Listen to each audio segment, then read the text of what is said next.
কলকাতার এই কবরস্থানে তোলা একটা ছবিতে ধরা পড়ে এমন অবিশ্বাস্যকর কিছু, যা দেখলে চমকে যান সকলে। সালটা তখন 1767। ঝা চকচকে কলকাতার বুকে তৈরি হয় একটা কবরস্থান। শোনা যায় জায়গাটি দিনের বেলা ঠিক যতটা শান্ত লাগে, রাত নামলেই পরিবেশটা ততটাই ভয়ঙ্কর রূপ নেয়।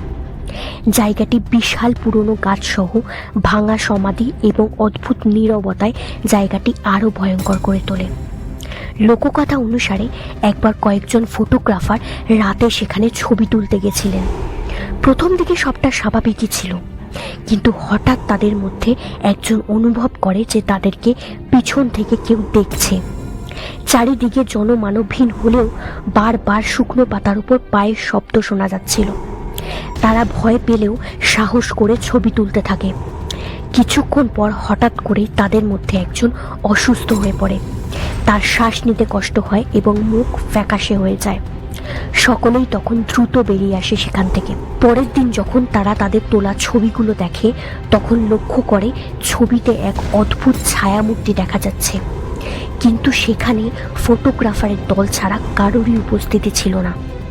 তাহলে সে কে?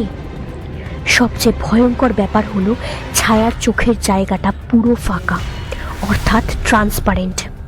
কিন্তু সেখানে যদি কোনো মানব উপস্থিতি হতো, তাহলে তার চোখ দুটো ফাঁকা কেন?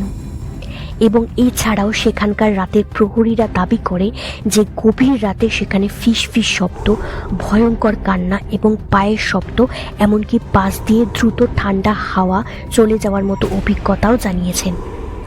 আবার কবরের পাশ দিয়ে যাওয়ার সময় ঠান্ডা বরফের মতো হাড় হিম করা বাতাসও বয়ে যাওয়ার অনুভূতি উল্লেখ করেছেন।